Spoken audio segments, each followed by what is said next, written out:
இன்று சும்மா ஒரு மாற்றத்துக்காக வேறு மாதிரி சமைப்போமா? வழக்கத்துக்கு மாறாக இன்று அத்தையின் வீட்டுக்கு செல்வோமா?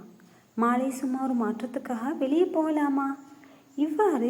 இவ்வாறான சும்மா ஒரு மாற்றத்துக்காக, வழக்கத்துக்கு மாறாக போன்ற வசனங்களை எவ்வாறு இலகுவாக ஆங்கிலத்தில் உருவாக்குவது என்று இன்று நான் சொல்லித்தரப்போகிறேன்.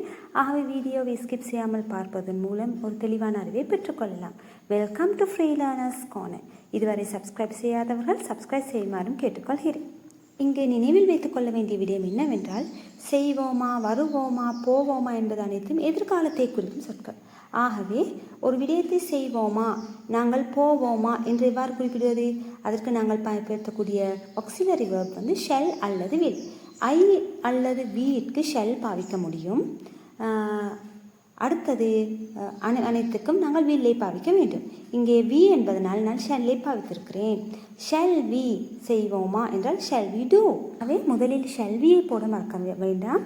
அதன் பின்னர் வேர்ப் வினைச்சொல்லை போடுங்கள். என்ன செய்கிற வேலை என்ற குறிப்பிடுவதற்காக வினைச்சொல், அதன் பின்னர் செயற்படு பொருள் ஆப்ஜெக்டை போட்டுவிட்டு அதன் பின்னர் நீங்கள் சேர்க்க வேண்டிய சொற்றொடர் ஃபார் அ சேஞ்ச், ஒரு மாற்றத்திற்காக, சும்மா ஒரு மாற்றத்திற்காக என்று கருத்துப்பட ஃபார் அ சேஞ்ச் என்று குறிப்பிடலாம். இங்கே வேர்பாக ஈட், கோ, ஸ்டடி, வாட்ச், குக் ஏதோ நீங்கள் செய்யும் வேலையை பொறுத்து அங்கே வேர்புக்கு வேர்பின் V1 ஃபார்மை பயன்படுத்த வேண்டும். இப்போது பாருங்கள் அடுத்ததே ஷெல்வி என்றால் நாம் ஏதோ செய்யலாமா, ஷெல்வி டூ. போகலாமா, ஷெல்வி கோ. படிக்கலாமா, ஷெல்வி ஸ்டடி போன்று ஷெல்வியை போட்டு அதன் பின்னர் செய்யும் வேலையை போட வேண்டும். அதன் பின்னர் ஆப்ஜெக்ட் என்றால் என்ன செய்கிறோம் என்று போட வேண்டும். அதன் பின்னர் கடைசியில், வசனத்தின் கடைசியில் ஃபார் அ சேஞ்ச், சும்மா ஒரு மாற்றத்திற்காக அல்லது வழக்கத்திற்கு மாறாக என்ற கருத்துப்படு ஃபார் அ சேஞ்ச் என்ற சொற்றொடர்களை போட வேண்டும். இது மட்டும்தான் உங்களது வேலை. இப்போ உதாரணங்களை பார்ப்போம். ஷெல் வி கோ, பாருங்கள் முதலில் ஷெல் வி கோ என்றால் போவோம். போவோமா, நாங்கள் போவோமா, அவுட் வெளியே போவோமா, இந்த ஈவினிங் இன்று அதாவது மாலையில், இந்த ஈவினிங் என்றால் மாலை, ஃபார் அ சேஞ்ச் மாலையில் சும்மா ஒரு மாற்றத்துக்காக வெளியே போவோமா, shall we go out in the evening for a change. இலகுவாக இருக்கின்றது அல்லவா? வீடியோவை ஸ்கிப் செய்யாமல் முழுமையாக பாருங்கள். வித்தியாசமான வாசனங்கள் உங்களுக்கு கற்றுக்கொள்ள முடியும் என்று. அடுத்த வசனத்தை பாருங்கள். ஷெல் வி வாட்ச், நாங்கள் பார்ப்போமா. வாட்ச் என்றால் பார்த்தல். ஷெல்வியின் பிறகு என்னது செய்ய வேண்டும்? Verb watch. என்னதை பார்க்க வேண்டும்? அ மூவி, ஒரு படத்தை. Shall we watch a movie, நாங்கள் ஒரு படத்தை. டுநைட், இன்று இரவு நாங்கள் ஒரு படத்தை பார்ப்போமா. ஃபார் அ சேஞ்ச், இன்று சும்மா ஒரு மாற்றத்துக்காக படம் பார்ப்போமா. இப்போ உங்களுக்கு புரிந்திருக்கும் அல்லவா? Shall we watch a movie tonight for a change. அடுத்ததானத்தை பாருங்கள். ஷெல் வி குக், நாங்கள் சமைப்போமா. சம்திங், ஏதாவது. சம்திங் என்றால் ஏதாவது. டிஃபரண்ட், வித்தியாசமாக. டுடே, இன்று. ஃபார் அ சேஞ்ச், கடைசியில் சேர்க்க வேண்டியது என்னது? For a change. Shall we cook something different today for a change. இன்று சும்மா ஒரு மாற்றத்துக்காக வேறு மாதிரி சமைப்போமா. எந்த நாளும் ஒரே மாதிரி சமைத்து போர் அடித்துக்கும் இல்லையா? அதற்காக இவ்வாறு உங்களுக்கு கூட உங்களது அன்றாட வாழ்க்கையில் இந்த வசனங்களை கூட உங்களுக்கு பயன்படுத்த முடியும். Shall we wake up early, நாங்கள் நேரத்தோடு எழும்புவோமா. டுமாரோ, நாளை நாங்கள் நேரத்தோடு எழும்புவோமா. ஃபார் அ சேஞ்ச், சும்மா ஒரு மாற்றத்துக்காக. நாளை சும்மா ஒரு மாற்றத்துக்காக சீக்கிரம் எழுந்திருப்போமா. இந்த நாளும் தூங்குவது தானே மிச்சம். நாளை சும்மா ஒரு மாற்றத்துக்காக ஏர்லியாக நேரத்தோடு எழும்புவோமா என்று, சீக்கிரம் எழும்புவோமா என்று குறிப்பிடுவதற்கு நாங்கள் என்ன செய்யலாம்? இவ்வாறு shall we wake up early tomorrow for a change என்று குறிப்பிடலாம். அடுத்ததையும் பாருங்கள், உங்களுக்கு நன்றாக புரியும். Shall we eat out for a change, நாங்கள் வெளியில் சாப்பிடுவோமா. சும்மா ஒரு மாற்றத்துக்காக வெளியில் சாப்பிடுவோமா.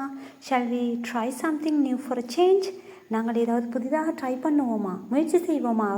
சும்மா ஒரு மாற்றத்துக்காக புதிதாக ஏதாவது ஒன்றை முயற்சி செய்வோமா. Shall we stay home for a change, நாங்கள் இந்த நாளும் வெளியில் தானே செல்கிறோம், இன்று சும்மா ஒரு மாற்றத்துக்காக வீட்டில் இருப்போமா போன்ற கருத்துப்பட இவ்வளவு அழகாக இலவாக கூற முடியும். இப்போது நன்றாக உங்களுக்கு புரிந்திருக்கும் என்று நம்புகிறேன். இன்னும் 2-3 உதாரணங்கள் இருக்கின்றன, அதையும் பார்த்துங்கள். Shall we spend some time without using our phones for a change, சும்மா ஒரு மாற்றத்துக்காக கொஞ்ச நேரம் ஃபோன் பயன்படுத்தாமல் இருப்போமா. ஸ்பெண்ட் என்றால் செலவழித்தல். ஆகவே சும்மா ஒரு மாற்றத்துக்காக கொஞ்ச நேரம் ஃபோன் பயன்படுத்தாமல் இருப்போமா. Shall we spend some time without using our phones for a change? Shall we drink tea instead of coffee for a change? இங்கே instead of என்பது பதிலாக. instead of என்றால் ஒன்றுக்கு பதிலாக இன்னொன்று என்றுதான் கருத்து. ஆகவே shall we drink tea? நாங்கள் டீ குடிப்போமா? instead of coffee, காஃபிக்கு பதிலாக டீ குடிப்போமா? சும்மா ஒரு மாற்றத்துக்காக காஃபிக்கு பதிலாக tea குடிப்போமா? shall we call our relatives for a change? சும்மா ஒரு மாற்றத்திற்காக நாங்கள் எங்கள் உறவினர்களை அழைப்போமா? shall we revise yesterday's lesson for a change? நேற்றைய பாடத்தை மீட்டு படிப்போமா? திருப்பி படிப்போமா? for a change, ஒரு சும்மா ஒரு மாற்றத்திற்காக. அது மட்டுமல்லாமல் இன்னொரு முறையும் இருக்கின்றது. இதே கருத்துப்படை இந்த முறையிலும் உங்களுக்கு குறிப்பிடலாம். shall we என்று பயன்படுத்தாமல் let's என்றும் குறிப்பிடலாம். இதையும் தெரிந்து வைத்துக் கொள்ளுங்கள். let's அதன் பின்னர் அனைத்து ஏற்கனவே செய்தது போன்றே verb, அதன் பின்னர் object, அதன் பின்னர் for a change. let's order pizza for a change. சும்மா ஒரு மாற்றத்திற்காக பீஸா ஆர்டர் பண்ணலாம்.